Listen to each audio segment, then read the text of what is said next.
3 reaction video. Also way down here.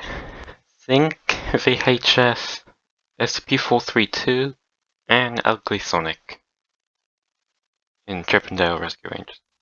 Let's get this over with. Oh, this music's nice.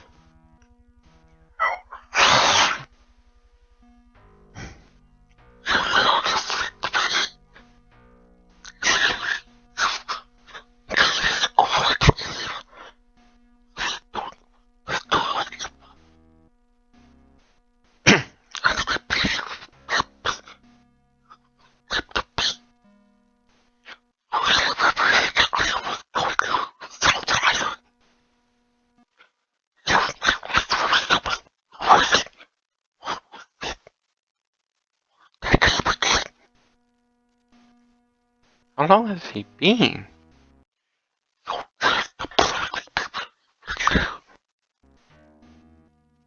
Matt, do you have dementia?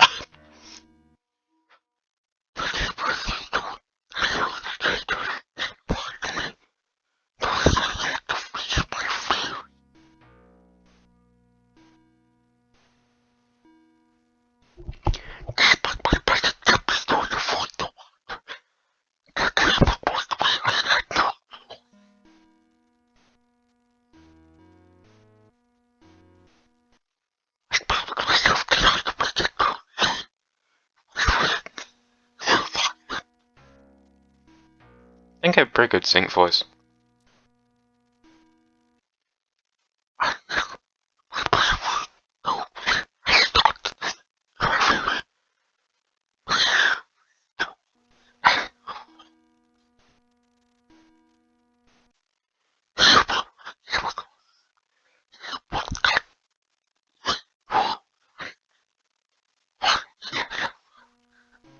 Oh, not giving enough.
Oh, gave way.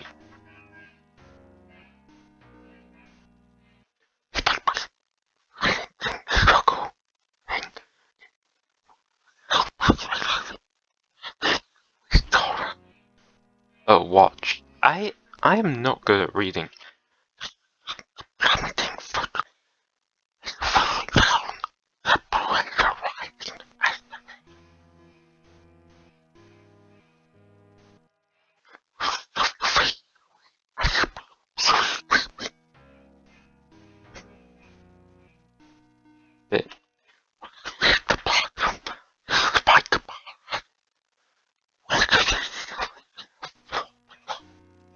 This is my tragic story. My ship crossed.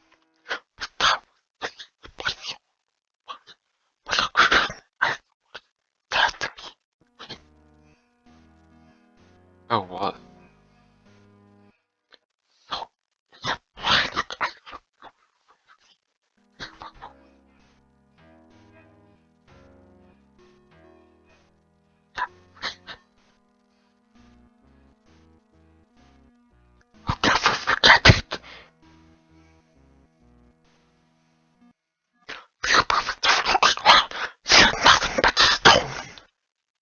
Just make it easier to hear me.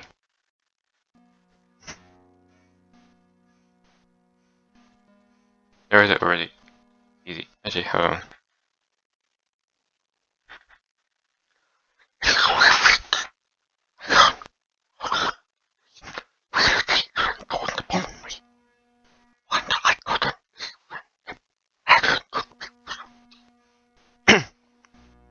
You're immortal?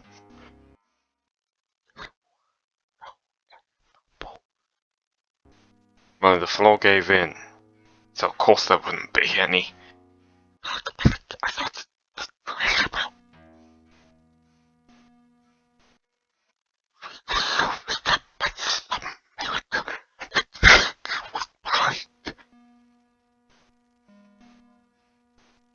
Did his willpower keep him alive or something? Now he's still alive, then my friend.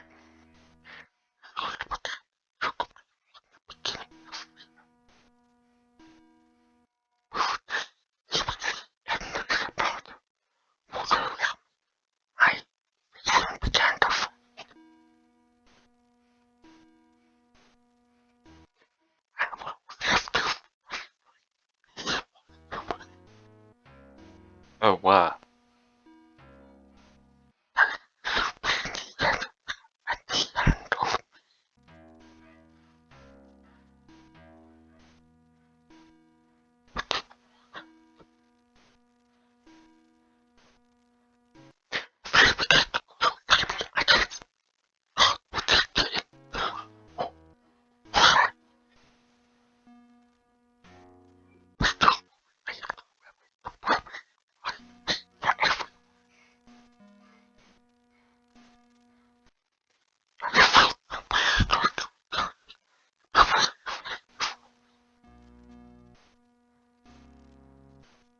Dementia.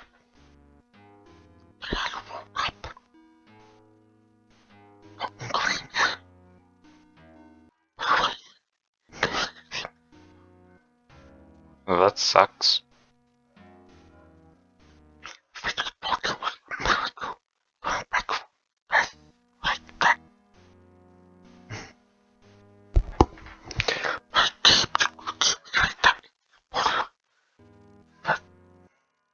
Dad?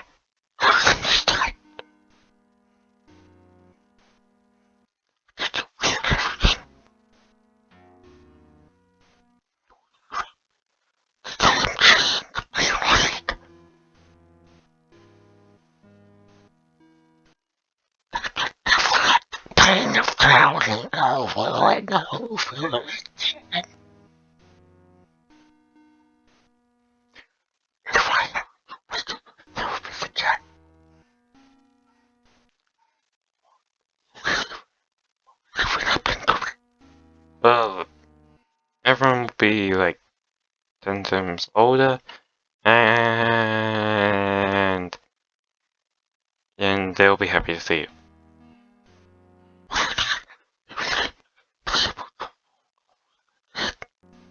Oh well.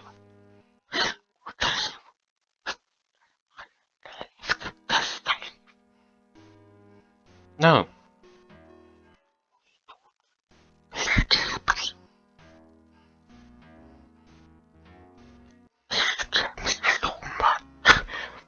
Well, that man's probably taken over by now.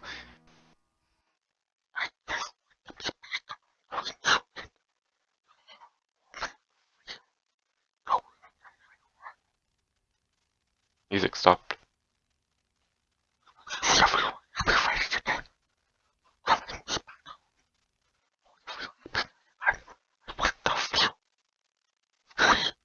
Oh, that's actually sad.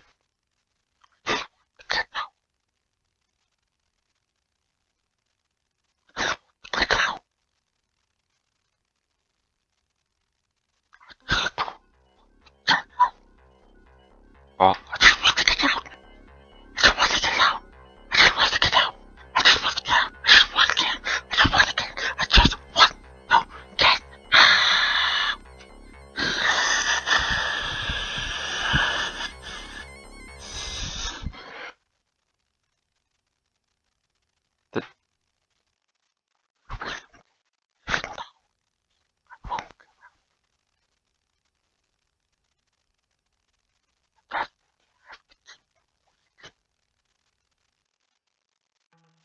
That's actually really sad.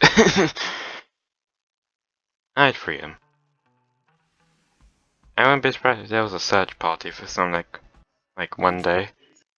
Shut up. Now's not the time. You. As I was saying, yeah, there'd be a search party, and they, they'd save him.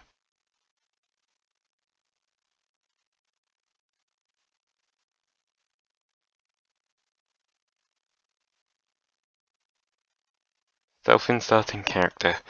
Yeah, this is like. Agent Curran was your typical SCP Foundation field worker. What? Sometimes she spent her days infiltrating the hideouts of dangerous groups of interest such as the Chaos Insurgency or the Serpent. I'm gonna kill everyone. Okay, cool. From a monstrous anomaly set on devouring each and every inhabitant, the vast majority of her work Weird. was routine. And with that mundane workload came boredom. Filing papers, filling out reports, and running to get her supervisor's coffee was just as much a part of her job as keeping the anomaly secured, contained, and protected from the outside. I'm gonna kill As a everyone. result, Agent Curran had a lot of time on her hands, and one way she enjoyed filling it was with a good book. She loved to read, sometimes even more than she loved her real job. Sometimes she thought about taking a position observing the Wanderer's Library, where she could have a multiversal bibliography to pore over and more free time than she'd know what to do with. It makes sense if you had to face dangers as frequently as an agent of the SCP Foundation. Just don't have more free time than you know what to do with. You will get bored after like a month or two. I know from experience. Then you'd want an escape from real life too. For Agent Curran, that's what reading was. And she liked being able to say she actually read all those literary classics that people pretend to have read to sound smart. One aspect of Agent Curran's job was inspecting areas around the location she was stationed at for potential. Was that COVID? This included keeping up with local news, checking secondhand stores for anomalous objects that might have unknowingly gone up for sale, or simply hanging around town and waiting for something interesting to happen. Good idea. It didn't. Nice. Located in a medium-sized Texas town, where the most exciting thing that happened on any given day was a sale at the local supermarket. This left her with a lot of reading time, and thankfully the town had a bookstore. It was a secondhand shop, selling used books and old newspapers. For someone who'd read all the mainstream staples of literature, this place was a treasure trove of interesting finds. Books she'd never heard of, books she wasn't even sure were printed on a high enough run. There were some truly valuable and rare finds in this shop, and Agent Curran made it a point to visit the store whenever she had the opportunity to. The most difficult part of her daily patrol was not spending all of it inside the shop, poring over each and every new and interesting book she came across. But one day, she found something new. Something that intertwined her love of literature with her career focus in containing the supernatural. Wow. Upon SCP-423. While walking down the aisle of stuffed bookshelves, she found a copy of Mark Twain's Tom Sawyer sitting on the floor, piled atop a stack of books, and almost to pick it up. Tom Sawyer was one of the first books she read on her own as a kid, and Agent Curran had a fondness for the novel ever since. She picked the book up and thumbed through a few pages out of habit, not expecting to see anything she hadn't, and at first, she didn't. But one single sentence caught her eye, in which Tom was described as talking to another child by the name of Fred. Now, Agent Curran was a well-read bibliophile, and she knew Twain's master. Okay, well, what's a bibliophile if it's what I'm thinking it is, and There was certainly no Fred in Tom Sawyer. Intrigued, she read on. The following pages depicted an extended conversation between Tom Sawyer and this mysterious Fred. Nice name. The types of snakes that live in the woods that surround the quiet town of St. Petersburg, Missouri. Agent Curran was taken back completely. Was this a part of the book she had forgotten about? Sensing a potential oddity, she decided to purchase the book and compare it to the various copies in her expansive, personal collection. While she didn't find any new books to read on her trip to the store that day, she did find something to occupy her mind. And for Agent Curran, that was enough to make the quiet days pass. Okay, fair enough. Back to the Foundation facility she was stationed at, located in Sector 28, Agent Curran immediately began cross-referencing the copies that were available to her.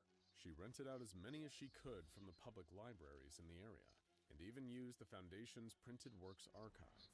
She found as many printings as possible, even multiple of the same printing that the copy she had bought from the bookstore was supposedly from. But when she began her research, she found that every copy of Tom Sawyer was missing the conversation about snakes. There was no characters by the name of Fred in any of the printing of the books. She read the entirety of the copy that she purchased from the store, and on top of the strange conversation, she also found several other mentions of this Fred character, who was apparently a boy that Tom Sawyer went to school with. Fred was an incredibly minor character, but still interacted with the other protagonists on occasion, and was even mentioned a few times by Tom and his other friend Huck while he wasn't present. For someone with as little of a role as Fred, the characters sure seemed to pay him a lot of attention, though it was definitely weird. Agent Curran didn't find anything particularly anomalous about the book, at least at first. It could have been a practical joke between people with a very strange sense of humor, or the work of someone wanting to see if they could get away with editing a copy of a literary masterpiece, and Never read it. in hopes that some poor sucker would discover it and set off a craze about a misprinting. Whatever the answer was, it was decidedly ordinary, and that didn't sit well with Agent Curran. She wanted answers, but she knew deep down that getting them was going to be a tall order. But during her research, she discovered something that would earn the object an SCP classification. Hello, yes, my name's Mark. Sitting at her computer terminal and pretending to work, she was reading a copy of Herman Melville's Moby Dick. Oh, Less God. than a meter away sat the strange copy of Tom Sawyer she had bought at the bookstore a week earlier. Before her eyes, the words on the pages of Moby Dick started to disappear or alter themselves into new ones. The book felt heavier, and Agent Curran swore she felt new pages being added to it. When all the rapid alterations slowed down, she took another look at the pages of Moby Dick, and her jaw nearly dropped to the floor in shock at what she was reading. The book now described a sailor by the name of Fred, stationed on the Pequod, the ship that was hunting the giant sperm whale given the name Moby Dick. The book once again did not describe Fred as doing anything particularly noteworthy. He was in the background of the story, said some dialogue to Captain Ahab about the ship's upkeep, and was mostly regulated to standing around and watching, even during the scenes that described whaling. By now, Agent Curran was positive the book wasn't just a strange misprint. It was an anomalous object, just as she originally suspected. She reported the find to her supervisors, and a research team was brought in shortly after to analyze the book. How did they believe it? Observed the anomaly's method of transmission, which was the placement of a character named Fred, who took the form of an unimportant minor character in the story between book to book. Oh, God. To move between narratives if they were placed This is Breakfast. Okay. It's like Breakfast with. Yeah, I'm planning to do a series of Breakfast, but like Breakfast was in a thing, like different universes, like Bobby Playtime and Five Nights at Freddy's, maybe even Trevor Henderson, because why not? And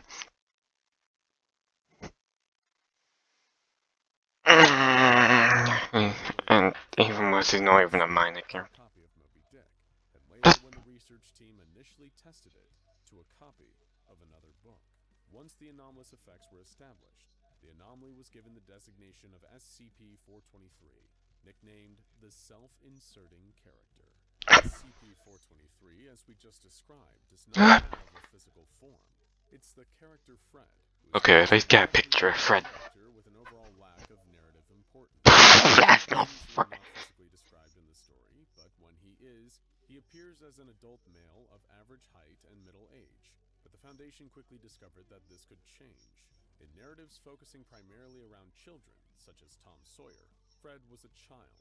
In others that featured non-human characters, such as George Orwell's Animal Farm, Fred was an animal. Whatever the story called for, fit the constraints of the narrative. Quickly.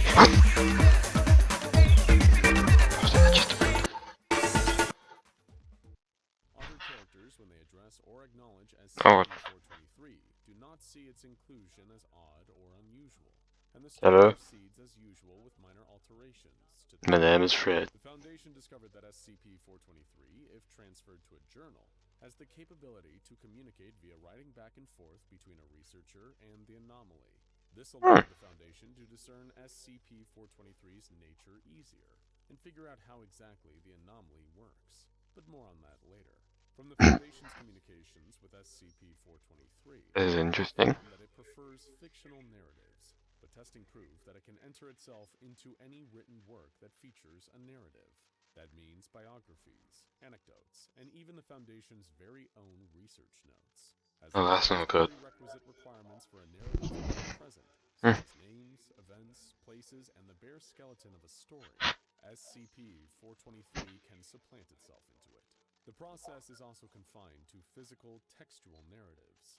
Purely Ah, visual or I'm not. audio mediums, such as television shows, video games, and computers, are all off limits for SCP-423. Testing has shown I that said I want to say SCP-423 Frozen is Snake in capable of Squid entering works Game. of novels and comic books, though when the texts become altered, it will only affect dialogue and text boxes. Paneling and art are unable to be altered and will remain the same.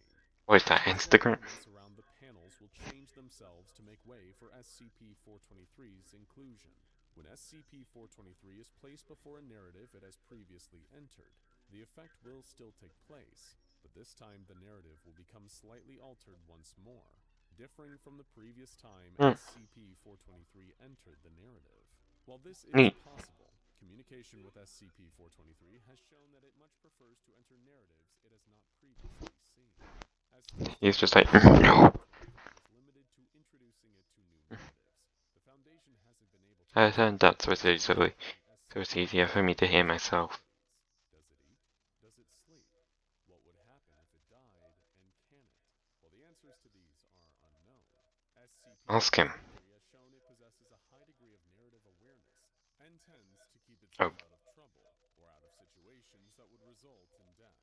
At most, SCP-423 has been lightly injured in some narratives, but as soon as it enters a new book, the injuries it harbored in the previous one seem to vanish entirely. Fat.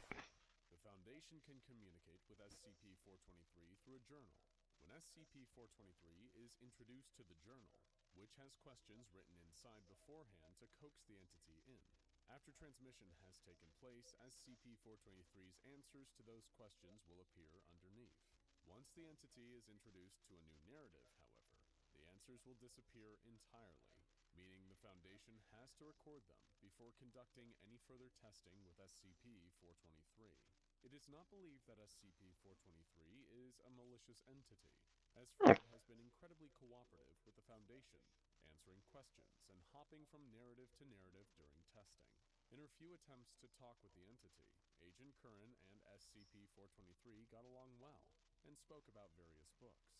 Though Curran was instructed to not make any promises that the Foundation could introduce SCP-423 to any book it wanted, mainly SCP-423 has focused its efforts on asking the Foundation for narrative with lots of background characters, specifically because this makes it easier to blend in, and in Fred's words, watch the good stuff. Luckily, the Foundation has complied with these requests, under the condition that if at any point SCP-423 becomes uncooperative, it will be confined inside the journal for an extended period of time, until it starts to listen again. While SCP-423 isn't dangerous in and of itself, Foundation personnel handling it still have to keep an eye out. If they're taking written notes, for whatever reason within SCP-423's presence, the entity can transfer itself to them. As a result, all research done regarding SCP-423 must be electronically recorded. Thankfully, the inclusion of a guest researcher, Fred, in any seasoned researcher's SCP file is going to raise some eyebrows, so SCP-423 intrusions are easy enough to detect. SCP-423's containment procedures are also similarly lax, keeping the anomaly inside a plain, marked journal with the label 423. Due to the anomaly's relatively passive nature, the Foundation has tested SCP-423 with a plethora of narratives, just to see how it might alter them, and if those alterations could garner any new information about the anomaly. Let's take a look at some of them. Nice. SCP-423's experiments were authorized by the I wonder what happened if it was Captain Independence. the anomaly's research head, the esteemed Dr. Everett Mann. In all tests, SCP-423 was Imagine. introduced to an outside narrative, and after alterations took place, the text was read by Foundation What's that? personnel and recorded in the testing log. First up, SCP-423 was introduced to Tolkien's The Hobbit. Oh, that's what that is? Named Frederer was present in Gandalf's Fred. 13 on their quest to reclaim the dwarves' mountain home from the dragon Smog. There were small changes to the text, such as a particular lucky number being referenced, and the death of the character Oin in the final portion of the novel. Further survives the journey. Dr. Mann had this to say about the test. SCP-423's role is larger in this work, allowing a better look at its effects. The dialogue written for the character is similar to that written for the other dwarves. Other differences in text match Tolkien's writing style as used in the Gandalf's not a dwarf. I've never read The Hobbit. SCP-423 to J.K. Rowling's Harry Potter and the Half-Blood Prince, Ooh. but to little effect. A wizard named Fred appears, but very few changes in the There was already a guy named Fred. save for a scene in which SCP-423 is confused for an existing character in the series, Fred Weasley. Yeah. Yeah, that's what I'm saying. SCP-423 displayed paranormal abilities in the narrative, though nothing out of note for the fictional universe. However, when returned to the journal, SCP-423 said that it couldn't duplicate them outside of that particular narrative universe. When SCP-423 was introduced to James Joyce's rambling, incoherent masterpiece, Ulysses, which is composed of what might as well be gibberish, the entity immediately returned to its journal, where it wrote out, "Ow, ow, bad idea." Dr. Mann noted, SCP-423 dislikes the book and considers it a potential punishment if he misbehaves. In the next text, SCP-423 was introduced to a lyric sheet for the classical piece Battle Hymn of the Republic, written by Never heard of it. If you don't know it, look it up after this video, because you've definitely heard it before. Once inside, Really? SCP-423 altered the lyrics. I have seen him in the watchfires of 100 circling camps, and I can read his righteous sentence by the dim and flaring lamps, were changed to, Fred has seen him in the watchfires of 100 circling camps, and Fred can read his righteous sentence by the dim and flaring lamps. Oh, it was good. SCP-423 stated that it found the experience interesting, but ultimately did not want to do it again. What is this? When introduced to the nursery rhyme Mary Had a Little Lamb, it became Freddy Had a Little Lamb. A book of 365 haiku were altered to include lines such as, Fred watched silently, or Fred is also here, and only Fred remains. A phone book noted no change and no reaction from SCP-423. An Aesop fable written on a metal surface with magnetic plastic letters saw new letters appear from the same material and composition to include a mention of SCP-423. Fred was here. Odyssey noted no changes, though SCP-423 commented that the experience was more boring than anything else. Introduced to a hard copy of the SCP-423 experiment log, no changes were noted, aside from Fred being described as ruggedly handsome. When researchers attempted to introduce SCP-423, I got spit all over me. Hold on. There we go. to the Kugler-Miss episode, a story written by Woody Allen about a man who is able to travel into fiction. The Overseer Council forbade the experiment from proceeding, unsure of what could happen if two meta-aware characters made contact with one another. In another SCP-423 experiment, Fred his very own story. Foundation researcher Torres wrote a small novella, appropriately titled Fred's Story, specifically to test SCP-423's capabilities as acting as a main character. Fred's story was set in a fantasy kingdom, inhabited entirely by beautiful women. When the Well, that's cursed. the queen performs a ritual to summon a hero from another dimension to save them. The hero The is hell? never given a name, but it is mentioned that he is male and can transfer himself to different works of fiction. Hey. SCP-423 was flattered that he had a narrative all to himself. He didn't change much in the story. The hero was still unnamed, and the text was largely unaltered, save for a single sentence mentioning the Queen's handmaiden, Frederica. After returning to the journal, SCP-423 had this to say, I appreciate the offer, but I just can't. I never deserved to be in the spotlight. Now go to Bro, this guy's like me. Encyclopedia of Common Diseases. The hero's. Oh! Alright, time for Ugly Sonic. Yeah, Dale, I'm gonna be up on that stage too, right beside you. Yes, Ugly Sonic, that's the spirit. And they'll like me for who I am. Not like last time when the internet got one look at my human teeth and burned the place down. Okay, let's see here. Best wishes, Ugly Sonic. There you go, kid. Oh, Bit you're me. laughing at me. I know that. You can't hurt my feelings if I'm in on the joke. Are you, though? Yes. Anyway, now my luck has shifted. I've been offered a new reality show where I do ride-alongs with the FBI. It's called Ooh. Ugly Sonic, Uglier Crimes. Really? Ooh. TV show? You? Yeah. Is that so difficult to believe? Oh. A little bit. I guess. Yeah. Cast. Freaking. You know what? That's great. When one of us succeeds, we all succeed. I know someone who might be able to help. You got a Snoopy ear!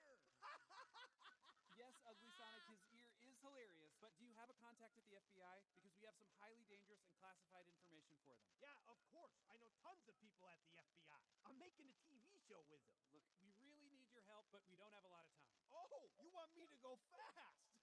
That's Sonic's thing. Ugly Sonic goes slow. Yeah.